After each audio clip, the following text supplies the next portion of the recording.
to return to economic normalcy. President-elect Joe Biden unveils a nearly $2 trillion stimulus plan to combat the pandemic. But what does that mean for you? I'm Deborah Alfrone in Washington with the breakdown, including potential direct payments to the American people of $1,400. And from the world's smartest mask to a touchless doorknob, we check out highlights from this year's Consumer Electronics Show. The 4 states' most watched news starts now. Our nation's top financial expert says the U.S. economy could bounce back to pre-pandemic levels sooner than expected. This is KOAM News at Noon. I'm Tanya Bach. Topping our first 7 minutes, the Federal Reserve Chair Jerome Powell says he expects more strength in the back half of 2021. Powell says the unprecedented level of government stimulus, along with aggressive monetary intervention, has likely buffered the nation from enduring long-term deep economic damage. Well, part of that government stimulus is still in the works, and last night, President-elect Joe Biden released details of his aggressive COVID-19 relief package, one that he hopes will help millions of Americans struggling with the pandemic. But it still needs to get through Congress and will likely need support from at least a few Republicans. Deborah Alfrone has the latest from Washington, D.C. We must act now and act decisively. Less than a week before he's formally sworn into office, President-elect Joe Biden briefed the nation on his nearly $2 trillion stimulus plan, designed to both combat the coronavirus pandemic and boost the economy. The crisis of deep human suffering is in plain sight, and there's no time to waste. We have to act, and we have to act now. The plan offers direct relief by sending $1,400 stimulus checks, extending and increasing federal unemployment insurance from $300 to $400 a week, and providing a higher child tax credit. The proposal comes as COVID-19 deaths in the U.S. are nearing 400,000. More than 23,000 died in just the last week alone, the deadliest week of the pandemic so far. The emptiness felt by the loss of life is compounded by the loss of our way of life. Mr. Biden is calling for $400 billion to deal with COVID-19, including more money for testing, assisting schools, and vaccinations. The vaccine rollout in the United States has been a dismal failure thus far. The plan earmarks $160 billion for a national vaccination program. The president-elect is promising to deliver 100 million shots in his first 100 days in office. Deborah Alfrone, CBS News, Washington. President-elect Biden is urging lawmakers to pass this package fast, calling it a moral obligation. But some senators also likely be in the middle of President Trump's second impeachment trial and confirmation hearings for Biden's cabinet nominees. The president-elect has suggested splitting up the workday so they can do it all. Well, many of us woke up this morning to a little bit of that white stuff on the ground. Michael Hayslip joins us. We're a long way from over, Miss Tanya Bach, because not only cloudy and cold, but the snow has really increased. We had a little mid-morning break. Now we've picked right back up. Really want to point out this spot right here, though, because as opposed to snow everywhere else, right here from Independence down to Bartlesville, that's where we're seeing some freezing rain coming down. So that's going to be the obvious spot that we eye for afternoon and evening travel. Everywhere else, roads have been pretty good, but remember, we're far from the accumulation being over, as we even have a storm report coming out of Allen County and Humboldt, where they've already picked up an inch of snow, and that was actually a couple hours ago. Give you an idea of the counterclockwise motion of the large storm system coming out of the upper Midwest, making its way down to the south. And while we see a little easterly push, that's why this backside keeps on moving in through southeast Kansas. But I really want to concentrate on southwest Missouri, and if you have to move to the east at any time, because that's where we see a winter weather advisory indicated in purple. Just one quick little point out here, still have 2 counties in southeast Kansas under a red flag warning because of our extremely high winds.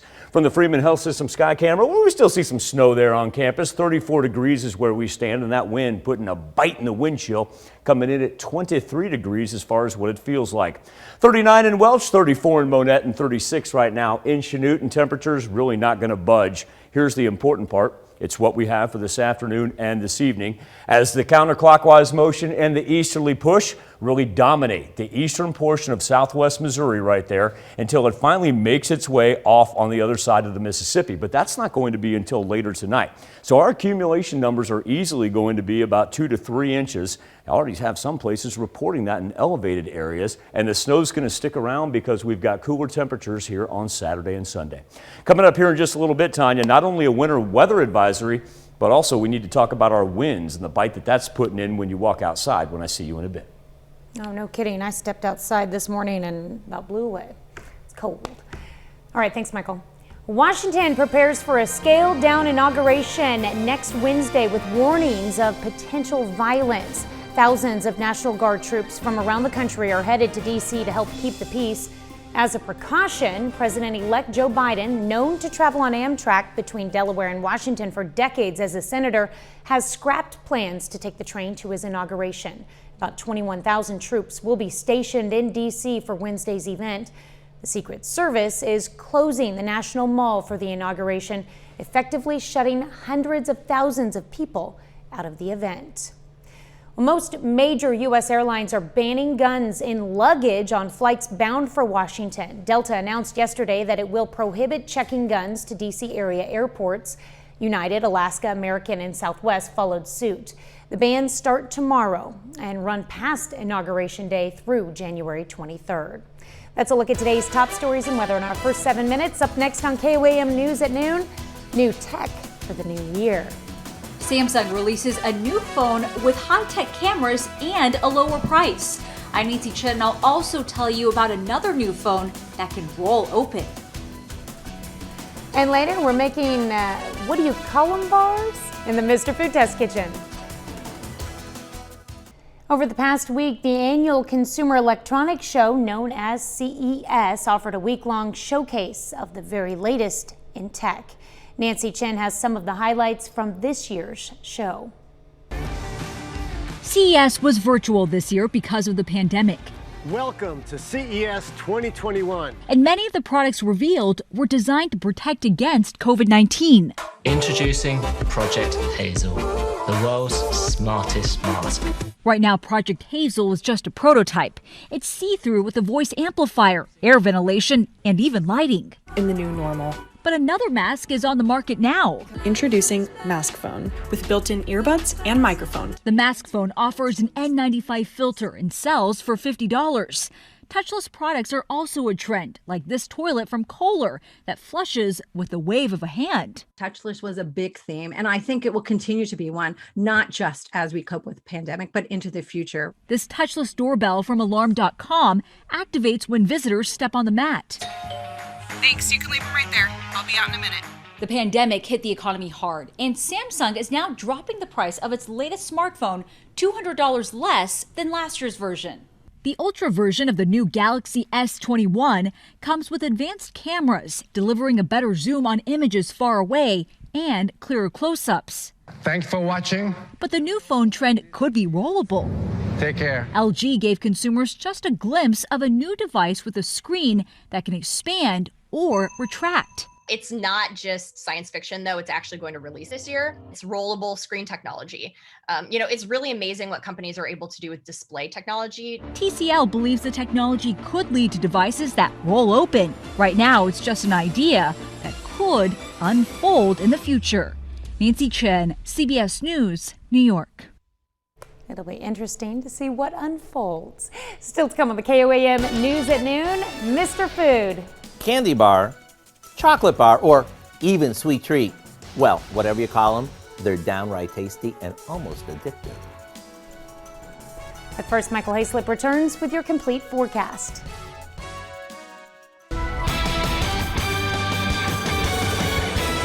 Cloudy and cold is one thing for January, but we got more important issues. Let's talk about snow. And before we get there, we've even got some that's transitioning over some freezing rain and rain here right on the Kansas-Oklahoma state line. That's going to be our dangerous travel conditions right now.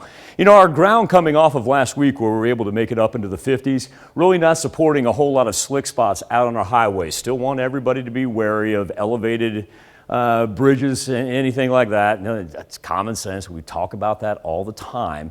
But for the most part, we've been able to escape what they're seeing in between Independence and Bartlesville with the freezing rain. So we've kind of lucked out as far as that goes. With that being said, here's our accumulation numbers. You see that light blue right there, and that's going to be anywhere between 1/4 and an inch. And we're already beginning to pile up here on the eastern edge of southwest Missouri. That's going to be in excess of an inch, in between about 1 and 2 right there. Kansas City already pulling in 2 to 3 inches. And the fact that everything's moving from north down to south, that means our accumulation number's not quite done yet. And here's why. Instead of this thing wanting to cruise toward the Great Lakes, you see the red right there, that big low pressure system, and what it's doing, simply spinning around itself, pushing down to the south, but really not heading toward the Mississippi at all. Certainly could be worse for us. There are numbers up here in the upper Midwest. They're talking about 5 to 6 inches by the time it's all said and done. Now, a lot of ours isn't sticking around right now. It is going to be as we get down below the freezing mark, but we've been kind of lucky temperature-wise as we've been able to hang right at the freezing mark, if not just a little bit above. Now we need to concentrate on wind threats as well, because that snow is going to have a tendency to blow sideways. We're talking about wind gusts 30 miles an hour there in Chanute, 22 in Joplin, 30 in Nevada, and say 30 in Independence. And so that's why we have the wind advisories that are pretty much all encompassing the entire 4 states in that tan right there. And you'll notice that lasts until 6 p.m. We even have 2 of our counties in a red flag warning, giving you idea as the snow pushes off to the east right there, it's going to get drier and drier out to the west, where you're even going to have the threat of some wildfires, which I know sounds crazy, seeing as how we're seeing snow right now on the radar. So then we talk about winter weather advisories, and that's where we saw the accumulation numbers in excess of already 1 to 2 inches out on the eastern portions of our southwest Missouri counties.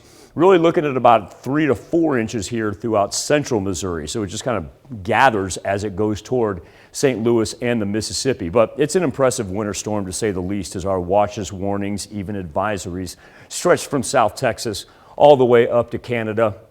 But you notice the Mississippi does almost act like the dividing line right there. There's not a whole lot of action, just kind of sitting right over the north of us. And to give you an idea of just exactly what it's throwing at us, not a whole lot of action right in the middle of the low pressure. It's when you get the surrounding areas. Probably find ourselves lucky that we're on that far south end. Temperature's not going to budge throughout the afternoon. We're just going to roll 30s for the most part overnight. Obviously, with that wind sticking around, wind chill is going to drop down into the teens, if not about 10, 11 degrees. But as it slowly kicks off to the east right there, that's why that winter weather advisory remains for those counties in the east up until 6 p.m. Need everybody to be very careful, not only for the evening commute. You got Friday night plans, get out early, take it slow. Don't be in a hurry to get anywhere. Now, by the time we get into Saturday, it's going to be a chilly one, but at least we'll be done with the snow for that time being. And then for Sunday, as we get into a little NFL football, probably going to see a whole lot of snow still sitting there on the sidelines of Arrowhead Stadium. But for you Chiefs fans, it will be pretty dry up there at that point in time. A little bit of a melt, but weather's not going to play a role as far as the game goes. And then by the time we get to MLK Day and next week, snow gone. That's because we're going to be up in the 50s. I'm looking forward to a warm-up. Not looking forward to driving home right now. It's honestly not too bad because we've avoided freezing rain and sleet. There you go. All right, thanks, Michael. We take this time to honor today's 4-state hero, Jack McCaffrey, you might go to the grocery in the U.S. Marine Corps. McCaffrey hails from Monette, Missouri. He fought in Korea during the early 1950s. To Jack McCaffrey, we thank you, our 4-state hero. Once you hear the name, there's no hiding that today's recipe is a copycat version of a popular candy bar. And why not? They're chock full of ooey gooey chocolate and peanut butter yumminess. Howard shows us how to make his, what do you call them, bars in the Mr. Food Test Kitchen. I'd like to share something with everyone that I recently discovered after looking over your recipe requests. You all love your sweets, and I don't blame you. So do I. And if homemade candy is on the top of that list, then you're going to love the ooey gooey candy bars we're making today. We begin by melting some butter in a soup pot along with a package of marshmallows just until they're melted. We take this off the heat and stir in a good amount of peanut butter crunch cereal.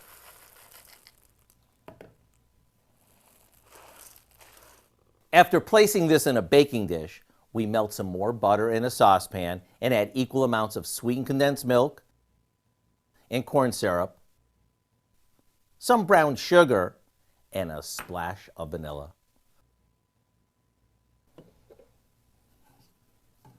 Once this thickens up, we pour it over the cereal mixture, and after it sets, which takes about 15 minutes, we'll top it off with some chocolate that we've melted in the microwave. Once the chocolate firms up, it's ready to cut into bars. After trying a bunch of these, our test kitchen team thought these were even better than any candy bar that you can buy at the checkout line. If you want to try these, all you have to do is go to our website and look for, what do you call them, bars? I'm Howard with Kelly in the Mr. Food Test Kitchen, where today we found a simply delicious way for you to say, ooh, it's so good. I have to try those. You can find this recipe along with a lot more good food from the Mr. Food Test Kitchen online. Just go to our website at KOAMnewsnow.com. Well, companies are laying out the spread to toast the roll with a hole today because it's National Bagel Day. You can buy one, get one free on the Einstein Bagels app, and Burgers is giving away an extra bagel and cream cheese for in-app purchases. Not to be outdone, Philadelphia Cream Cheese is giving away 10,000 tubs of its product. You can find the deal on Ibotta.com. Here's a look at our 4-state market prices.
Snow still coming down on this Friday afternoon, and will continue to do so throughout the afternoon and evening hours, especially when we push into southwest Missouri. Accumulation numbers going to end up being about 2 to 3 inches out there. It'll end west and then finally into the east. Cool weekend ahead. Just be careful out there if you got Friday night plans. Now over to Tanya with a look at what's coming up tonight at 5. Well, coming up tonight at 5, new research suggests mindfulness courses can improve mental health, but may not be for everyone. We look at the study results in Health Watch, plus why experts say exercise can be just as effective. Plus, we check out a local thrift store in Joplin that benefits the homeless population, and a warning about scams involving the COVID-19 vaccine. Join us for those stories and much more tonight on the KOAM News at 5. I want to thank you all for joining us here on the KOAM News at noon. Tanya and I will see you again on Monday morning. And the rest of the team will see you right back here at 5 o'clock.